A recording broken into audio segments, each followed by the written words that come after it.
Halo, selamat sore semuanya. Tentu selamat sore bagi IPA ya. Tapi besok selamat pagi bagi IPS. Hari ini kita masuk pada bab 5, peran serta umat Katolik dalam pembangunan bangsa Indonesia. Ya.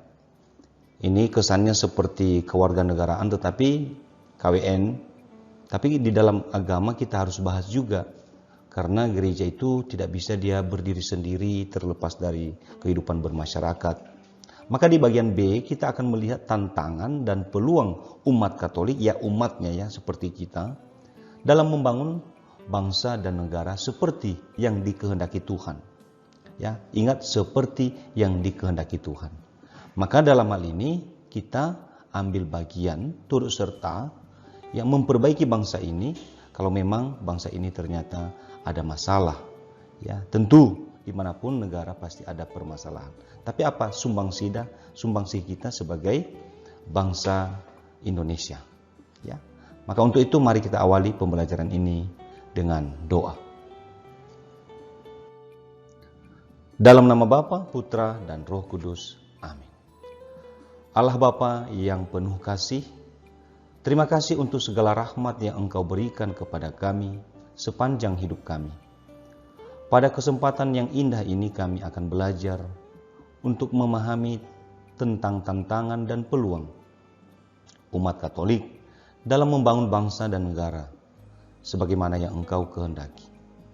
Semoga tantangan-tantangan yang ada dapat kami hadapi dengan baik, dan oleh karena pertolongan-Mu, kami umat-Mu dapat menjadi saluran berkat bagi bangsa dan negara kami tercinta. Amin. Dalam nama Bapa, Putra, dan Roh Kudus. Amin. Nah, setelah kita awali dengan doa, maka kita mencoba melihat tantangan-tantangan yang sedang dihadapi bangsa Indonesia saat ini. Ini tentu kita akan bahas secara global, ya. Kita tidak bisa melihat secara parsial, ya, kebutuhan-kebutuhan yang lebih dalam daerah-daerah tertentu, tapi ini secara nasional. Maka kita bisa melihat ya dari analisis dan juga dalam pengalaman kehidupan kita lihat bahwa ada krisis etika politik di Indonesia. Ya. Politik di Indonesia kesannya masih sangat carut-marut. Kesannya sangat pragmatis, ya. Pragmatis ini istilahnya ya sesuatu yang berguna bagi saya, ya saya perjuangkan. Selagi tidak bermanfaat lagi ya sudah saya lepas, ya. Nah, dan politik masih terkesan sangat bersifat transaksional, ya. Maka jabatan-jabatan itu lebih banyak ditransaksikan. Maka tentu ada sesuatu yang harus dipaksakan untuk dilakukan, walaupun sebenarnya hati nurani tahu bahwa ini mungkin salah. Nah, ini krisis etika, ya. Inilah yang kita sadari pada politik kita. Nah, kalau kita lihat krisis ekonomi, ya, negara kita juga agak ironis sih, ya. Negara Indonesia yang kaya akan sumber daya alamnya, tetapi masyarakatnya masih banyak di bawah garis kemiskinan. Ada apa? Mengapa ekonomi kita seperti itu? Ya, ini satu tantangan yang kita hadapi dalam sisi ekonomi. Nah, berikutnya merebaknya aliran fundamentalisme radikal. Ya. Tentu kita tahu bahwa paham fundamentalisme radikal, paham yang menutup diri terhadap kebenaran dari paham di luar dirinya. Dia merasa bahwa hanyalah pahamnya yang paling benar dan dia radikal. Radikal itu ya dari kata radix, bahasa Latin, mengakar gitu lah. Jadi dia nggak mau terbuka terhadap paham-paham baru yang mungkin benar kalau dia mungkin bisa membuka wawasan lebih terbuka, ya. Nah, akhirnya kalau paham ini terus dibiarkan, paham ini berakhir pada arogansi terhadap orang lain, bisa menghakimi orang lain, ya, karena dia merasa sudah benar. Nah, berikutnya adalah lemahnya penegakan hukum di Indonesia. Penegakan hukum banyak terjadi ketidakadilan, ya. Tentu kita tahu sendiri bahwa siapa yang punya dana, tentu dia yang akan memenangkan hukum. Dan itu terjadi. persoalan sandal jepit lah, kakao lah yang sudah terkenal kemarin itu, yang sudah booming di mana-mana, viral di mana-mana. Ya. Nah, yang terakhir bisa kita lihat telusuri secara nasional adalah berbagai bencana dan kerusakan alam. Ya, tentu kita sadari bahwa ada memang bencana ini disebabkan oleh kondisi alam. Tetapi paling dominan, ya, kita lihat bencana atau kerusakan alam ini lebih banyak disebabkan oleh perbuatan manusia itu sendiri. Nah, sekarang kita sebagai orang Katolik, apa sumbangan kita atas tantangan-tantangan ini? Apa sumbangan gereja? Mulai dari ajaran-ajaran gereja yang sudah dikemas ya sedemikian rapi, yang diinspirasi oleh kitab suci. Nah, itulah yang akan kita tuangkan pada pembahasan yang berikutnya.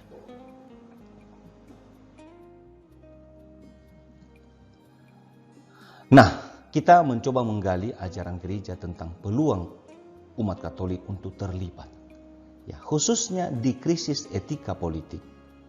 Nah, pandangan gereja di sini ya menyatakan bahwa masyarakat harus tertata, harus ditata, dan harus mampu menciptakan kesejahteraan umum.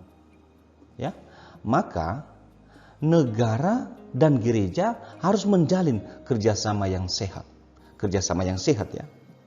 Karena pernah terjadi juga dalam sejarah gereja, ketika pemerintah dan negara ya terlalu dominan kekuasaan, maka pernah gereja jadi bobrok. Maka harus diingatkan, negara dan gereja bisa menjalin kerjasama yang sehat.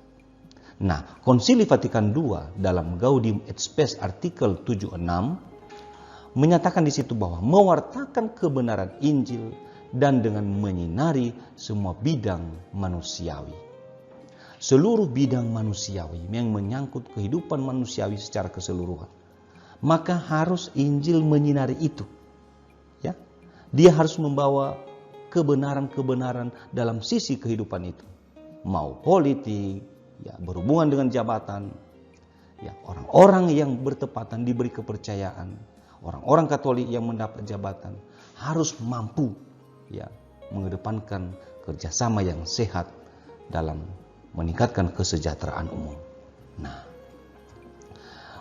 di bidang ekonomi, ya, di krisis ekonomi, ya, gereja menyadari bahwa kegiatan ekonomi harus dilaksanakan menurut metode dan kaidah-kaidahnya sendiri. Apa itu? Dalam batas-batas moralitas, sehingga terpenuhi rencana Allah tentang manusia. Apa maksudnya? Moralitas manusia ya secara sebenarnya ada autonya itu, ya, auto tahu dia bahwa itu benar, itu salah. Karena dia memiliki hati nurani. Ya. Ketika dia tahu sebenarnya bahwa ekonomi yang sedang saya laksanakan ini tidak adil untuk yang lain, dia sadar sebenarnya. Tetapi perlu gereja mengingatkan bahwa rencana Allah harus terwujud dalam dirimu sebagai manusia. Maka untuk itu harus mengedepankan ya kebaikan bersama, bukan kebaikan sendiri, bukan keuntungan pribadi, bukan egosentris di dalam hal ekonomi. Nah, itu yang kita bisa lihat. Yang berikut ya tentang merebaknya aliran fundamentalisme radikal. Nah, sikap gereja di sini ya, karena ini yang sedikit agak dominan ya tentang kebebasan beragama, maka gereja mendorong gerakan kebebasan beragama dan gerakan humanisme sejati yang tertuju kepada Allah. Ya, kebebasan beragama. Ya, kita memang beragama, tapi jangan lupa kita bahwa ada gerakan humanisme sejati, ya, di mana sebenarnya bahwa manusia itu menuju kepada Allah. Dia tidak terkungkung, ya, tersteril dalam satu kebenaran yang mengatakan agamaku paling benar. Kalau kita buka wawasan, ya, seperti dalam Nostra Aetate, ya, atau Redintegratio Unitatis Redintegratio dalam ajaran-ajaran dokumen gereja, bahwa ada juga hal yang suci, yang mulia di dalam agama orang lain. Ya, dan itu harus kita dukung. Nah, berikutnya tentang lemahnya penegakan hukum di Indonesia. Nah, kita bisa lihat hukum seharusnya berfungsi untuk mempermudah pelaksanaan hidup bersama, dan itu memungkinkan terciptanya kesejahteraan umum. Jadi ingat fungsi hukum, ya, mempermudah pelaksanaan hidup bersama, bukan menguatkan siapa yang punya modal. Dan itu sebenarnya targetnya adalah bonum commune, kesejahteraan umum, kebenaran bersama-sama. Bukan soal mayoritas minoritas, enggak. Mau minoritas dia, tetapi kalau dia benar harus diakui bahwa dia benar. Ya, karena dia mengedepankan kesejahteraan umum.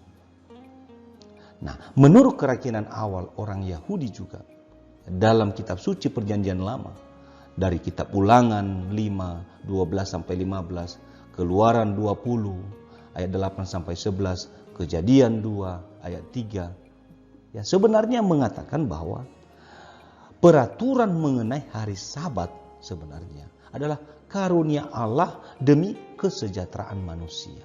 Bukan untuk mengurung manusia dalam kesempitan pemahaman tentang dirinya. Yaitu tentang hari Sabat. Ya. Nah, maka berikutnya berbagai bencana dan kerusakan alam. Dan ini jelas-jelas oleh Paus ke-6. Ya. Dalam ensikliknya Populorum Progressio artikel 21. Dia katakan di situ, persoalan pengerusakan lingkungan hidup tidak hanya masalah dunia, tetapi juga masalah gereja. Berarti kita juga ada sumbangsih sehingga lingkungan kita makin rusak. Maka kita tidak boleh biarkan. Kita harus bergerak sebagaimana kita bisa merubah ya kebiasaan yang buruk ini sehingga alam kita makin tertata. Nah, yang ketiga adalah menghayati tantangan ya dan peluang untuk membangun bangsa dan negara. Mengapa? Bila kita menggali inspirasi dari tokoh-tokoh nasional, ya terutama yang tokoh nasional Katolik, ada beberapa orang sebenarnya. Tetapi sangat dominan kalau kita lihat kisah hidup I.J. Cassimo, ya, dan politik bermartabat, ya.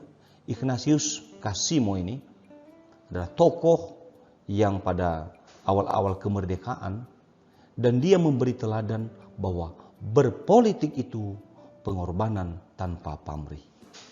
Beliau tampil sangat sederhana. Pernah dia tidak dikenal bahwa dia adalah orang yang ditunggu-tunggu dalam suatu acara karena penampilannya sangat sederhana.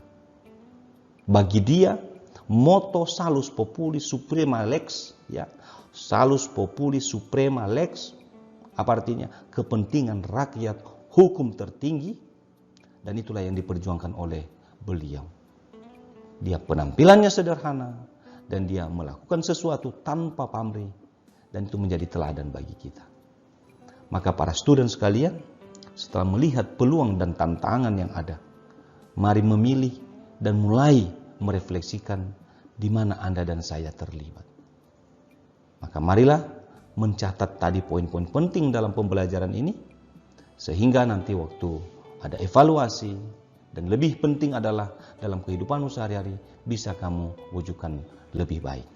Maka untuk itu, di rumah masing-masing silakan ambil posisi yang baik dan tutuplah pembelajaran ini dengan doa pribadi. Tuhan Yesus memberkatimu. Amin.